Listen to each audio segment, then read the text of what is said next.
Let 2016 go. That girl is a real crowd, please. I know it's hard to say, but let's be honest here. There's no way we're gonna keep living life like 2016 was the peak of everything. Like, at some point, we just gotta admit that the year is overrated, alright? I refuse to believe that 2016 is this goated year so much that I'm making a video about it. However, I will admit, 2016 had some good music. I'm currently living in the year 2023, and it feels like music is empty. Nobody has really released anything outside of a few artists here and there, and it's been overall pretty dry in terms of music. I mean, all I'm saying is that as it relates to high profile mainstream hits, I am not remembering any of these songs on the charts. In fact, some of the biggest songs in 2023 include a cover song of an 80s song, a cover song of a 2004 song, and a 2016 song. There's really just not a lot going on right now. But back in 2016, you had everything you could want to have. I get those goosebumps every time. Thanks to the rise of digital streaming and music, great things developed, and we really got to see the power of it in 2016. Although he is currently a meme, Chance the Rapper used to be good. And in 2016, he was having this unprecedented breakout year. It was the rise of the underdog in a way. And that was really the theme for the year. It's the reason why a lot of people got behind that SoundCloud wave that popped off in 2016. But think about it like this. The underdog was winning throughout the year. The Cavs came back down 3-1. The Cubs came back down 3-1. Frank Ocean comes to mind with his whole like finessing the system story. Scamming people out of like $20 million or something. I don't remember. Now I will say, Blonde is amazing in its own right, but part of the aura that it has is that underdog story, however you want to look at it. And that story specifically was like thanks to the internet. I am not gonna lie. And I'm not saying that the internet was created in 2016, but would a song like Black Beatles catch on the way that it did in any other period of music? I don't think so. I mean, maybe, but probably not. Or if you don't like that example, would Bad and Bougie catch fire in any other period of music? Bad and bougie, bad, cooking up dope with a Uzi. Maybe, but definitely not how it happened in 2016. But anyways, I think a lot of 2016's hype just comes from the music alone, and I don't think 2016 was that special, but I can see how other people may think it is, because like Beyonce released Lemonade, Rihanna released Anti, Kanye West released The Life of Pablo, Drake released Views, Childish Gambino dropped Awaken My Love, Bruno Mars did 24 Karat Magic,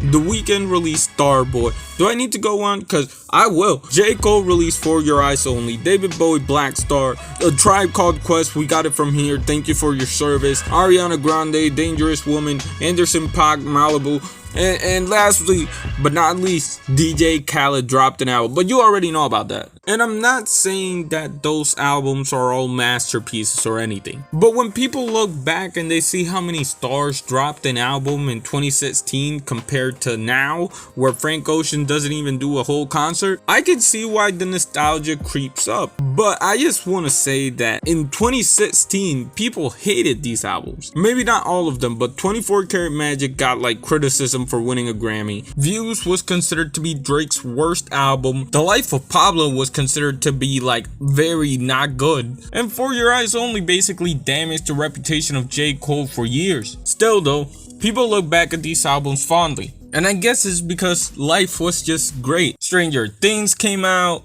Pokemon Go came out, the random clowns that terrified people for a few months came out, although they did disappear after a while for some reason. Netflix was essentially at their peak. Netflix and show jokes were at their corniest, and Vine was dying. So, you know, the world was all good. Except that it really wasn't. Majority of people did not fuck with 2016 back in 2016. If you go back to look at what people were saying at the end of the years to like wrap up the year, they're complaining about celebrity deaths, election stuff, Vine probably. So it makes me like question Do y'all seriously like 2016? Because the more I think about it, the more I think that y'all romanticize 2016 because life isn't like that anymore, and that quarantine will do it to you. I don't know why people specifically chose 2016 to latch on to, but I promise you, if I made this video about like 2013, I could also make it sound as dope and epic and whatever, because I don't know if y'all noticed, but like it's essentially all the same. But here's like my 2 reasons why I think people latch on to 2016.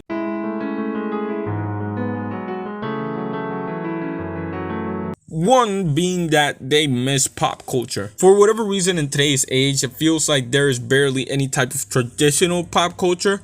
And if it is, it's not as big as it used to be. I think it's a big reason for why the Barbie movie or a movie like Across the Spider-Verse were so successful with people. Those are the type of events that identify a year and remain relevant years into the future. And although that does exist still in today's day and age, it's far and few between. Obviously, in years past, there has been events, but I promise you, nobody wanted to talk about that Will Smith slap after like 2 days. It's just not something people want to talk about like that. On the other hand, you got like 2016 and they had like Snapchat dog filters, you know, so you tell me. The other reason why I think people like don't want to let go of 2016 is the most obvious reason, and it's nostalgia. We act like 2016 was the only year with good music and entertaining trends, except that's basically every year if we look close enough. Even like 2020, with as bad as that year was with the quarantine and stuff, people will look back and romanticize that year. I am not gonna lie to you. And you know, in a way, comparison is the thief of joy. When we compare a new year to a year that has years of nostalgia built up onto it, there's no way you're gonna be like, yes, the year that I live on right now, the time that is going on right now is better than the past. And that's the problem with nostalgia, essentially. Now, personally, I indulge in nostalgia. I'm addicted to that. But I also gotta draw the line somewhere. And my line is that we gotta let 2016 go. Talk about like something else. I don't know. Rollie on my wrist, rollie on my bitch. What? 30 on my waist. What? 30 T. Also, by the way, Vine was like terribly unfunny. I don't know why y'all romanticize that app. Talking. Hey, I'm a gangster. I got my puff and my Timbs. I need my bacon, egg, and cheese too. You got the good super fries? Bacon, egg, and cheese. Bacon, egg, and cheese. Anyways, these outros are gonna be like weird now. Cause yeah, this J Dilla song that I'm playing is getting cleaned. And not only is it getting cleaned, it's getting blocked. I don't know what happened for it to do that, but I'm already looking for J Dilla beat replacements. But for now, shout out to me and shout out to J Dilla.